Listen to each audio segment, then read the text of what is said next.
Okay, this is kind of awkward. Kim and I are in Monroe, Washington at a little coffee shop. I hope you can hear me. I have my microphone on. We spent all day driving here yesterday. It felt like a day and a half. It's 500 miles from our house to here. So yeah, it was a long trip. There was a lot of weather and a lot of weather, a lot of rolling plains in Washington. We went through we started from our house in Montana, northwest Montana, went through the panhandle of Idaho, and I think it's called the panhandle because Idaho's kind of shaped like a skillet, right? And then the little skinny part that sticks up towards Canada, it looks like the handle of a pan. Just like Oklahoma. Just like Oklahoma? Is it? Okay, I'm talking to Kim. So, anyway, drove across the panhandle of Idaho and got into Washington State. We stopped and had a really nice little lunch. And then we went to a place called Dry Falls. And that is where my microphone kind of pooped out on me, so I was pretty annoyed at that. So let me condense Dry Falls for you real quick. During the Ice Age, there was a big flood,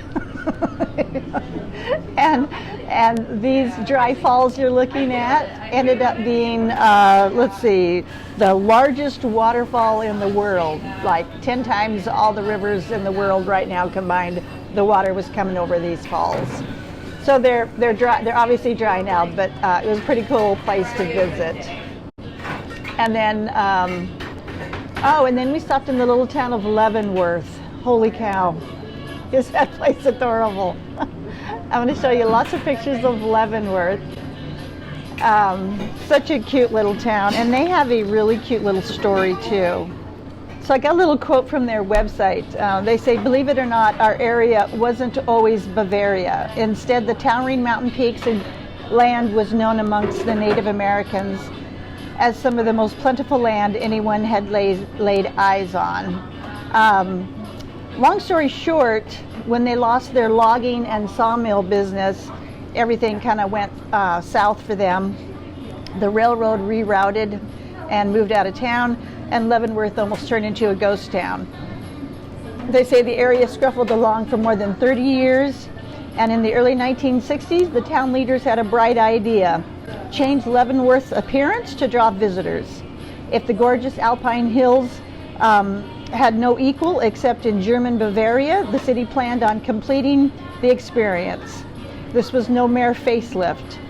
In addition to completely renovating the downtown area, they created a series of festivals drawing people into town. They have the Autumn Leaf Festival, May Fest, the immensely popular Christmas lighting festivals, and not to mention, of course, Oktoberfest, which we were there for. We stepped into this gorgeous Christmas shop, and I could not believe how pretty that was.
And anyway, after we left Leavenworth, I drove to where we are now in Monroe. It was already getting dark, and we hit snow. I couldn't believe it.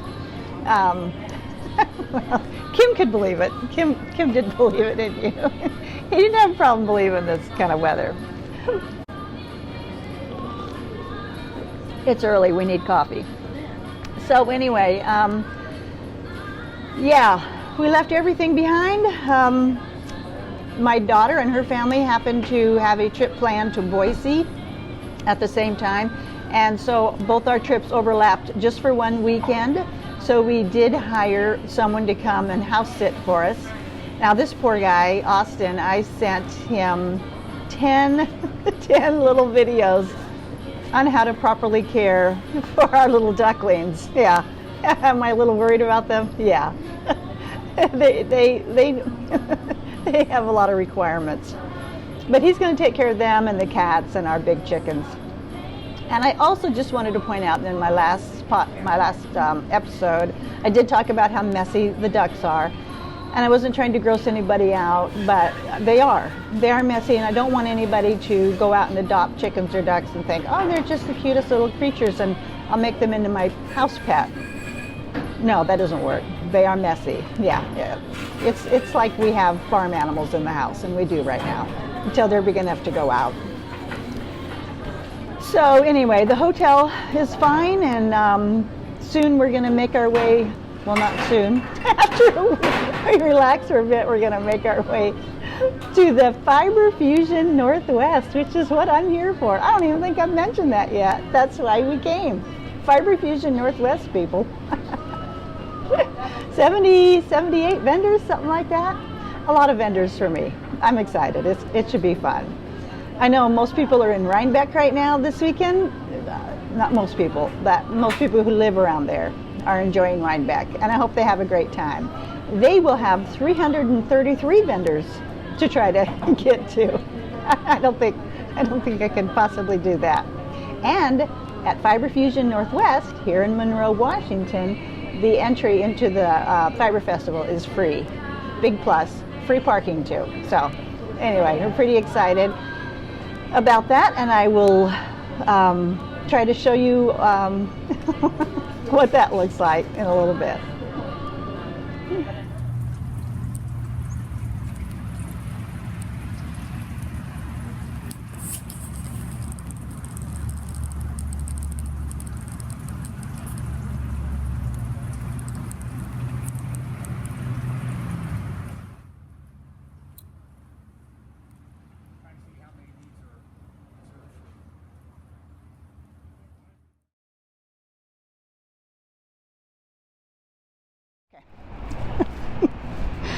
Hi, in all that rambling, I totally forgot to say, welcome to Victoria Knits. I'm Victoria. Kim and I are at Fiber Fusion Northwest. As you can see, it is raining. It's about 45 degrees out. It's chilly, but it's nice to finally be here. You know, this is the big reason we drove over here to be at this event. I am wearing my Ann pullover by Born and Raised Knits. It fits really nicely. I really like it. Also, I just want to say how supportive my husband Kim has been during this trip. It's been so nice. And I want to say that when we talked about what my plan needed to be, or what I wanted my plan to be, for looking at yarn here, I just didn't want to come and just willy-nilly buy things. I wanted to have a plan, and he and I were talking about it, and these words actually came out of his mouth. He said, you should have no spending limits at this event. No spending limits. Now, if you know Kim the way I know Kim, your eyebrows just shot up to your hairline and your eyes just bugged out of your head. Not funny. It's pretty funny. But anyway, I'm glad to be here. I'm going to relax. I'm going to go look at a bunch of yarn. So let's go do that. Hi. Today is Monday, October 21st, and yes, I'm back home in Montana. I'm standing in one of the furthest spots in our field. Those mountains behind us are not on our property, but as you can see, they have some snow on them, and I thought they'd be really pretty to show today, since I'm not going to be taking a hike in this podcast. Yeah, we got a little bit of snow last night. There's just a little skiff around the house, that's all. It's about 33, 34 degrees out right now, so it's not bad.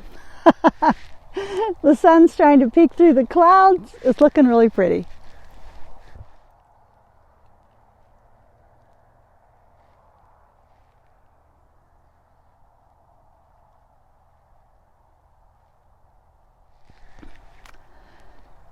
So yeah, Kim and I spent 9 hours driving yesterday to get back, which is a big improvement on Friday. It took us 12 hours to get to Monroe, Washington from our house on Friday, because we took the scenic route. We went on Highway 2 and we made at least a couple stops. Including lunch, it was 3 stops, but it was well worth it. It was really pretty. Yeah, going through Stevens Pass was something else, but we made it. So I have some notes, and I wanted to talk about fiber fusion. And the highlight of the whole show for me was meeting Sandra. Hi, Sandra. Gosh, that was so fun. I asked on my last podcast if anybody was going to Fiber Fusion Northwest, and I thought Sandra might, because probably last year, the year before, she left a comment suggesting Fiber Fusion for me at some point. So I thought she might be going, and she lives in that area, that general area. So I wrote to her, and she contacted me, and she says, yes, I'd love to meet up. She was perfect. It was great meeting her. It was great talking to her. It was great looking at yarn with her. She was a great companion for the festival. My husband Kim, there was a flea market going on at the same time, and so he went off and entertained himself looking at that. He also said there was a pigeon show at the same time, and he found that really interesting. He said, I've never seen pigeons that looked like that, so that was pretty cool for him. And then he would come and check in with us and see how we were doing. But yeah, meeting Sandra was so nice, and I was a little nervous because I didn't know her. Kim and I met her at the front door to Fiber Fusion, and Kim asked me, are you going to recognize her? And I said, well, I think so. I've seen some pictures of her. Also, some of you might remember Sandra, because she was the first person when I was doing that segment of my podcast where I tried to highlight other crafters. She was the first one to volunteer for that, probably after I prodded her a little bit. But she volunteered for that, and that was back in episode 30. Sandra is a great crocheter, and you might remember that elephant head I showed that she did, and also the Persian tiles blanket really stood out for me. But it was great meeting her. She's a really kind person. She's a strong person and very giving. We shared some of our story, and it was just really relaxing and pleasant to go to that with her. It was great. So we, it's I had never been to that big of a yarn festival before, and it's, how can I put this? I'm trying to condense it all because it just happened on Saturday. Today's Monday. I mean, it still went on yesterday, but we needed to get home, so we drove home on Sunday. I was focused on the yarn. There was a lot of fleece and things for spinners there. There were some other things too to look at, but I really zeroed in on the yarn. And what I'm trying to say is, I think I might have missed some things because I did that so much. I had a plan. I went with a plan. I did. I have 2 sweaters I want to make. The first one is the e-shell sweater, that one with the moons all over it. Pretty sure that's how you say the name. The eShell sweater. Yeah, eShell sweater. And the other sweater is Marry Me Darcy. I wanted to find yarn for those two sweaters. And so that's what I did. What was fun was Sandra and I started into the fiber festival, and of course first you have to look at the animals. Oh man, those alpacas. Don't you just want to bring one home? I sure did. But I don't need another animal. Oh gosh, they're adorable. They're so cute.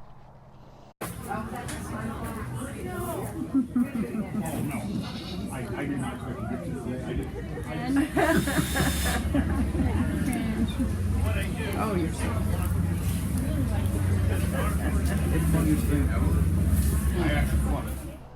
So the first thing we did was, one of the first things we did, we went to the Dandelions and Daisies booth. And I am going to, I'll link to all these vendors in the show notes, just in case you're interested. That's one thing, that's one thing Kim asked me. Why are you going to this show to buy yarn? You could probably get all that stuff online. And he's right. I probably could. But I wouldn't have seen all those people at that yarn event. I should call it a wool event, I guess, or something like that. Fiber event is called Fiber Fusion. What struck me being there was seeing all those people, and they were young and they were old and they were men and they were women. There were lots of different skin colors represented, which I love to see. And there were children. There were young women, younger women who brought their children. And I thought, wow, those kids are being exposed to crafting. They're being exposed to their parents being excited about crafting. What a great start, right? And I thought to myself, I have something in common with every one of these people, and it's obvious what it is. It's crafting. They're either knitters, or they're crocheters, or they're spinners. I assume most of the 99% of them have to be that, right? And it just felt really, really, I just want to say nice, but it just felt really comforting to be surrounded with with my crowd. It just felt like it was my crowd. And that must be why people like to go to those festivals. Now, I have to say, this one, the booths were not crowded. The aisles were never crowded. I never had any trouble getting around, looking at things. There weren't any there were no lines. It was fantastic. So I kind of hesitate showing you guys what I bought, because sometimes I like to see that and sometimes I don't. I'm going to go through it, because it's what I bought, right? So as I said, we stopped at the Dandelions and Daisies booth, and I spotted this yarn, and I thought it was just my color. I loved it. And the colorway is called Raven Brick. I thought that was really, really pretty. So I bought 3 skeins of that for my eShell base, the base of that sweater. A lot of people do it in dark blue or purple. I wanted to do something a little different, and I wanted to do it in a color I loved. So I got that.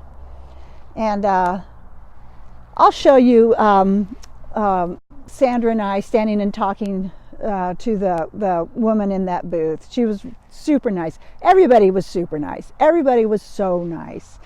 Happy to talk to you. And my only problem with buying that, because I saw it and I thought to myself, well, I love that color. And so Sandra and I had walked away and we were talking it over, and she said, hey, just go buy those 3 skeins of that, and then we can walk around with them and find a nice contrasting color for it. And I thought, yeah, smart. It helps to have a yarny friend with you. So we did that.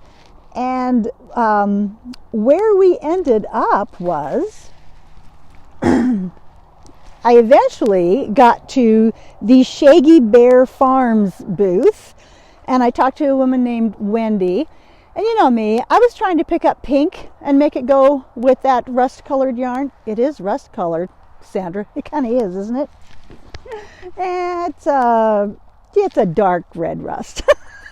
Sandra and I talked about my dislike of orange. Anyway, so I was trying to get a pink to go with that. And the woman, Wendy, I believe her name was, came up and was trying to help me pick something out. And then we both saw this one. And I do not see a name on it, a colorway name. It is Merino Tussa silk yarn. And she's in Oregon. And like I say, I'll list everything below. The nice thing about her is she, a lot of her wool comes from rare or endangered animals. I thought that was pretty cool. So what kind of animals? We raise 42 different breeds. So Is it okay if I'm recording this? Of course. So we have a variety from the coarsest wool ever to the softest, finest Angoras and bunnies. So. Anyway, that's going to be my combo for the E-shell sweater, or E-shell pullover. I love it. I'm not really a yellow person, but that's kind of a golden, and I think that combo is going to be great. And while we were standing there talking to the gal at the Dandelions and Daisies booth, she said, you know, how you do, you say where you're from and stuff, and we were chit-chatting with her, and she goes, well, there's a gal right around the corner from Montana. She has beautiful pottery, and I thought, yeah, I bet I know who that is. So we went over there, and it was Patty of Stone Cottage Pottery and Farm. Patty lives not, just a few miles from me, and I've known she's lived here, but I had never really, gotten up the courage to go say hi or wonder if she would care if I did. I don't know. The things you say to yourself, right? It's ridiculous. But so here's a picture of Patty and I, and it was so funny. She was like, "You're from Montana?" And I go, "Yeah, and actually I'm from Marion too." And she goes, "What?" So we talked quite a bit. It was really fun. It was really fun to meet her. And after a while, Kim and I and Sandra got hungry, and Sandra recommended we go eat at the Cabbage Patch restaurant in Snohomish. And here's what the outside of that looked like. It was adorable. It was so nice. It's nice when people take, like Sandra said, it's wonderful when a business will take over an old building and fix it up and use it. It was really, really pretty, and the food was delicious. It was really fun. So for the other sweater I want to make, and I've already bought both these patterns, is the Marry Me Darcy. I'll put that across the bottom. I can't quite remember who the pattern designer is right now. But I went to a place called Serial Knitters, and I believe the owner is called Jackie. And they are in Kirkland, Washington, so they weren't too far from home to be in Monroe. And I found, so I needed sport weight, and I found these two colors. So the blue-gray will be my base color. Oh shoot, it is a rust, isn't it? I love this combination. And that rust will be my contrast color. Yeah, these are not normal colors for me. There's no pink involved here, right? I think they're beautiful, though. I love those colors. And you know what I really liked about her yarn? Look at those labels. They say right on them, sport.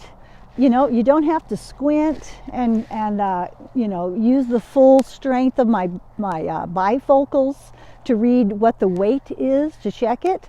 She has it right on her labels. I think that's a fantastic idea.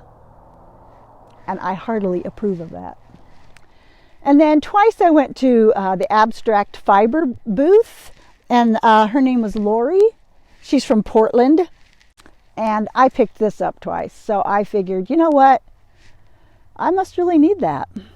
Isn't that beautiful? Now that is my typical yarn color, right? I think that's so pretty.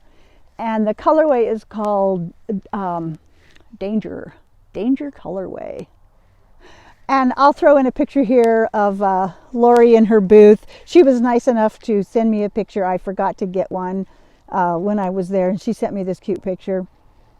Now she has she said she just bought this studio not too long ago, this business, and she made it sound like this was not her normal color choice, that this was from the previous owner, and that she would be dyeing up a bunch of yarns that in colors that she liked, and some of them were orange and yellow that she was working on. But this one is just for me. Probably going to be a pair of socks. It's 70% superwash merino, 20% silk, 10% cashmere. I have heard on other podcasts that silk is supposed to be pretty strong, but I love those colors. And then the final yarn I purchased was from the Apple Fiber Studio. And that was Andrea. They're from Bellingham, Washington. She was so nice. I had picked up this yarn. Isn't that beautiful? Look at those colors. I had picked up this yarn and I was holding it and I was talking to Sandra. And I said, what do you think? Would this make a good giveaway on my podcast? Of course it would, right? That's what this is. This is my giveaway yarn for this episode. I wouldn't want to go to Fiber Fusion Northwest and not bring something home for somebody, at least, other than myself. So this is going to be it. The name of it is Sea Star in the Bay. And Andrea was telling me a story about how it got that name. It got that name from her daughter. I think she said her daughter helped her dye it, and the deal was her daughter would get to name it. So she did. It's gorgeous. So this is fingering weight. It is 60% merino, 20% superfine alpaca, and 20% nylon, 4-ply yarn. Machine washable in cold water on gentle cycle. If you would like to win this, if you'd like a chance of getting this, just use the word Apple in your comment. Either here on the YouTube video or in my Ravelry group, Victoria Knits. I love that yarn. I think that's beautiful. So that was the last yarn I purchased. I'm going to insert a picture here of some cute little alpaca toys I picked up.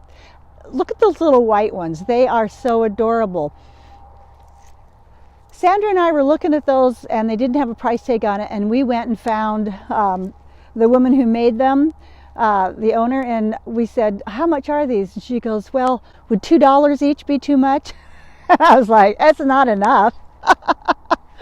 I bought 3 of them. And then I bought that little gray/black one for $16 later because it was going to a good cause. And I thought, well, if I'm here, I need to donate to something, right? And yeah, we got a free bag for being at Fiber Fusion. It was really nice. Now that was the last yarn I purchased. Sandra, of course, we are knitters, or she's a crocheter, but we love yarn. She gifted me this one. This is Hula Hut Yarns. That was her original name. She's now known as Buxom Cat Knits, and she was supposed to be at Fiber Fusion, but we found out that something happened and she could not make it. Isn't that beautiful? Thank you, Sandra. I love this. And Sandra, did you see the crocheted cowl, big cowl shawl she had on? She made that herself, and it's made out of this colorway. This is called Lotus Sock. I think that's just beautiful. Kind of matches the background in my video here. Really pretty. That was really, really nice. And yeah, did I spend a lot of money at that event? Yes, I did. I spent a lot of money. But I wouldn't have driven clear across the state of Washington and, like I said, the panhandle of Idaho in order to just purchase 2 skeins of yarn and maybe hang out with some crafters. That just, wouldn't have made sense to me. But I would really like to thank Twyla and Dick. Hi. They are my in-laws. They are Kim's parents. They kindly sent us a generous cash gift last Christmas. And I had been eating away at it a little bit at a time, buying some yarn, doing some things with the bow program and stuff like that. And I was keeping a little list for Kim of here's what I have been using some of the money your parents sent us for, and so you need to subtract it. So when we got to Fiber Fusion, before we were there, I said to Kim, I go, well, I need to know how much I have left of the money your parents sent to spend. And he goes, you have it all. Yeah. So Twyla and Dick and Kim, thank you so much. Without you, I'm sure this wouldn't have happened. Yeah. I really appreciate it. And as I said, being there was, there was more to it than just buying yarn. And that is something I guess I hadn't really absorbed about fiber festivals before. It was like, oh, you go there and you buy yarn, yada, yada, yada. But yeah, there's a lot more to it. For instance, knitting in my hotel room in my pajamas.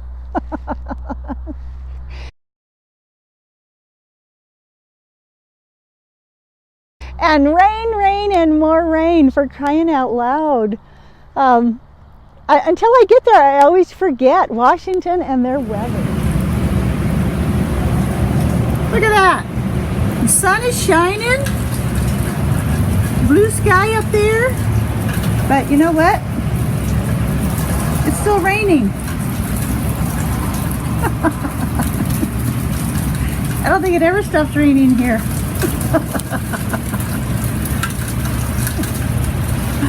All you Pacific Northwest people can come and make fun of me in Montana when it never stops snowing this winter. And Sandra, I mentioned to Sandra, I said, I bet when you guys have a clear day, you just get really excited about it, huh? And she goes, yeah. She goes, the local expression, instead of saying it's a nice clear day outside, we say the mountain is out. The mountain is out, meaning Mount Rainier is out. Now, it was never out while we were there, but I'm going to put in a picture here I got off of Wikipedia showing Mount Rainier from downtown Seattle. I would have liked to have seen it.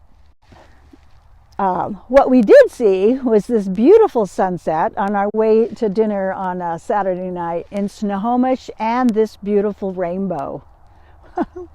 Oh, those were just gorgeous. I really enjoyed that. And Sunday morning, since my son and his family lives in the Seattle area, we got to get together with them. We drove over and met and had a really nice breakfast together. I got to see my other two grandchildren, my one granddaughter and my other grandson. And it was really fun to see everybody and spend some time with them. I really enjoyed that. So yeah, the drive home was, as busy as you would think. Snoqualmie Pass, of course, was snowy. There were wind turbines to see. I tried my hand at car knitting, which I can't believe actually I was able to do that. Now, my tips for car knitting is, yeah, like everybody says, if you're on a straight freeway, it's not a problem. And it wasn't. I was still surprised. I thought I would get sick after the first row. I didn't. I could have kept doing that. If it hadn't been my turn to drive, on and off on the way home, I would have kept car knitting quite a bit of the time. Also, keep it simple. Keep your project simple. That's why I worked on my son Casey's Green Bay socks, because I'm working my way up to the heel, and it's basically knit the bottom of the foot and then knit 2 purl 2 row, ribbing across the instep. So, nothing to really think about. So that worked really nicely. And here I am wearing my beautiful Adeline socks with their cute little baubles. I really enjoyed those. And then we finally reached Montana, and leave all that Washington traffic behind. Holy cow, I don't know how people deal with that. And start seeing the pretty scenery in Montana, which we love so much.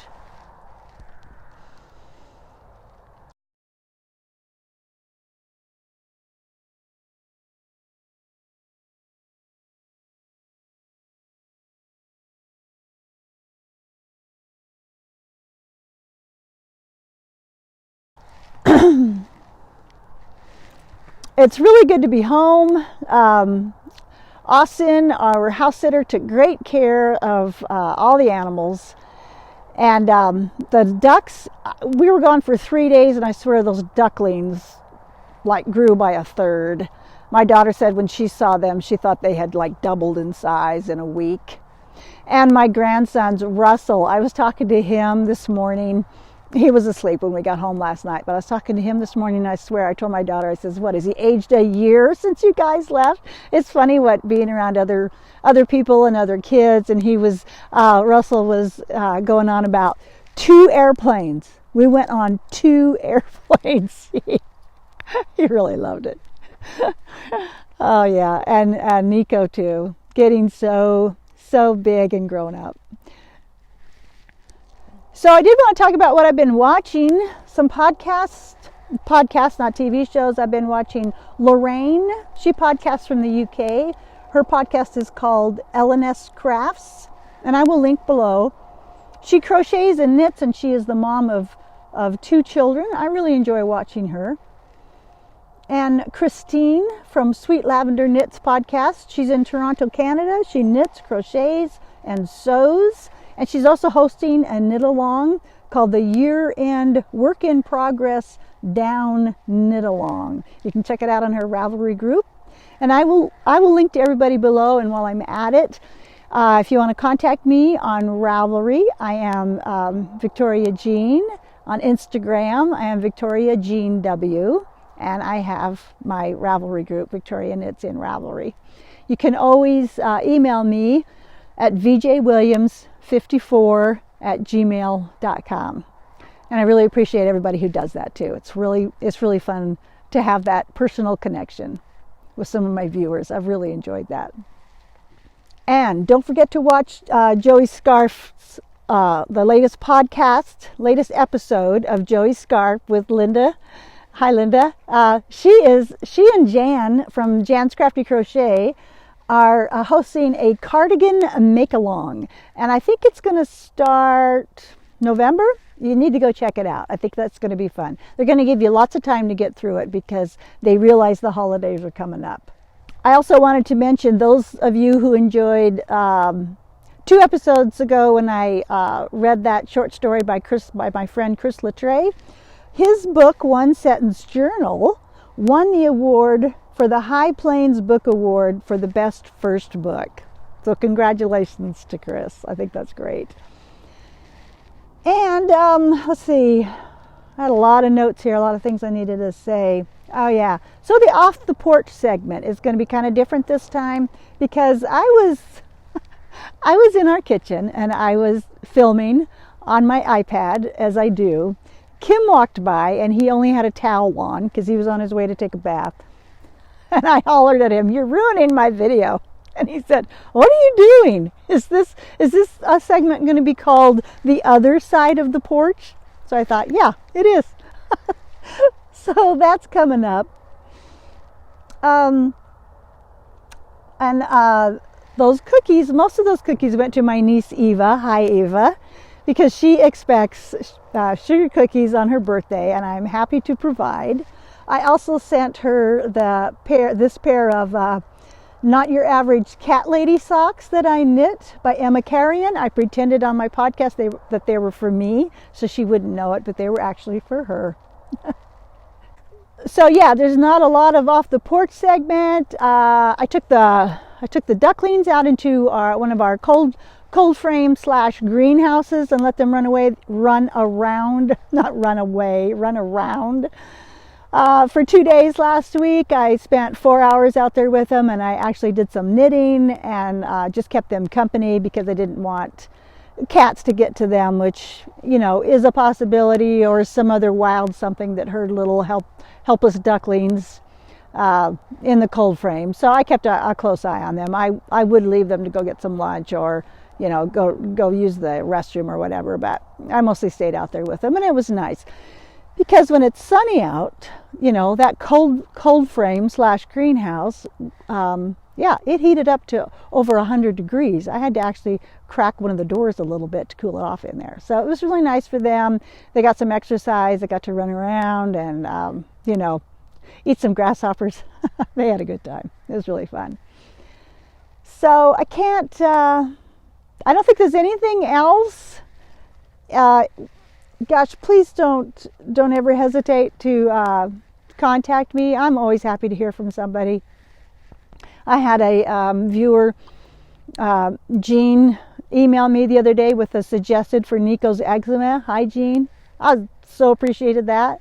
I've forwarded that on to my daughter, and we've talked about it, and I think she's going to try it. It's good to share stuff because you never know what somebody else has been going through and the things they've experienced, and maybe it will help you. So here's Russell and I. I had that giveaway I was supposed to do. It was 2 episodes ago. I decided to give it a little longer so that people could jump on that. So here's Russell and I to announce those winners. Can you say hi? Hi. Hi, everybody. Hi, everybody. Welcome to Victoria Knits.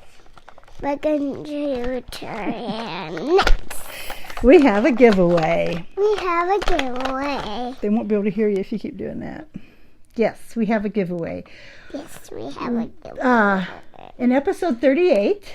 Episode 38. I should introduce Russell. This is Russell, my grandson. Yeah. How old are you, Russell? 3-year old. 3 years old. And what did you do last week? Did you go on vacation? And where did you go? At the airport. You went to the airport. And 2 airports. And you went to 2 airports and you rode on 2 airplanes. No, we flied on it. You flew on airplanes. And where did you go? After Boise, we went to home. That's right. You went to Boise. And then you came home, huh? Nico just came in the room. Hi, Nico. You gotta close the door! It's okay. Close the door! It's okay. Close He the can come door. over here if he wants. Close the door! Why won't he close the door? Because he's only 1. Hi, Nico. Up. Can Close we get it. up? He closed the door all the way so we could. Hi, Nico. We could hear the TV. You say hi? Hi. He says no. Don't play with it. Okay, we have a giveaway. We have a giveaway. We have 2 patterns of socks, of Jan Swarbrick's socks to give away, Granny Jean socks, and the Adeline sock pattern. All right, so Russell, how far can you count? 1, 2, 3, 4, 5. Okay, stop. 6. Stop. Out of those, what's your favorite number? 3. Okay, so I don't know what your name is, but I will put your Gmail account name across the bottom of the screen. Yep. It is TMWSTW99. You just won the Adeline sock pattern. So if you could get a hold of me, yay! If you can get a hold of me and let me know how to get that to you, I'll be happy to. Okay, now start counting again. 1, 2, 3, 4, 5. Stop. Which is your favorite number out of that? 3 again. 3 again. Well, okay. All right, the Granny Jeans sock pattern is going to go to Yay! Rachel. Can you say that? Rainbow. Rachel, you won the Granny Jeans sock pattern. And so if you will get a hold of me, and it is not Rachel from the podcast, It's you, Rachel. You have won Granny Jean sock patterns. So I hope you guys really appreciate Jan Swarbrick's patterns. You can follow her at Jan's Crafty Crochet on Instagram. And I am working on another one of her patterns, as you know. So I hope you guys really enjoy that. Thank you for entering that contest. You say bye? Bye. So that's it. I'm not going to show pretty much anything I've been knitting on because I haven't got far enough along on anything, and I'm sick of showing things that aren't finished, and you're probably sick of seeing things that aren't finished, or at least a lot further along. So I will get to knitting. I'm hoping this podcast isn't going to be very long, and I know it's coming out quicker than I normally do. I wanted to talk about fiber fusion while it was still fresh in my mind. It was a good time. If you have the opportunity, try to go to one and just look around and be aware. It was, I really liked it. I can't say more than that. Thank you so much for watching. Goodbye from Montana, and I hope I see you next time.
Yes, the ducklings are growing, and as you can see, they are quite messy.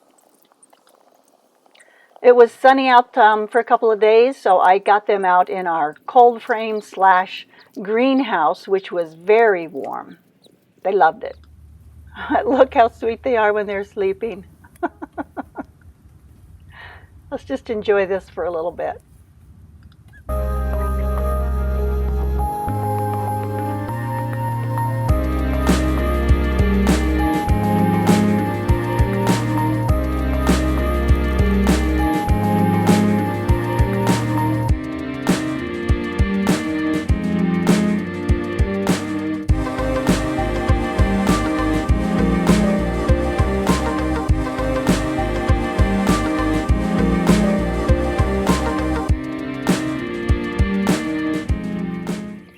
Now let's see who gets upset when I walk out of the cold frame for a few minutes.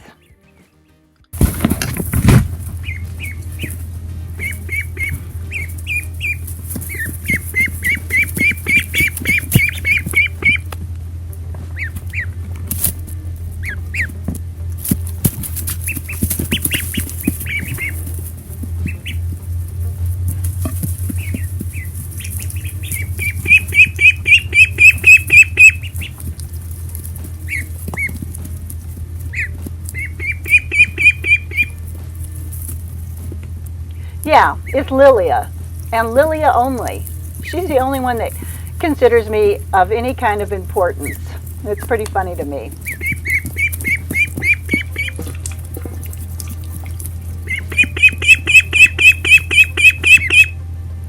That little call of distress. It's very distinct.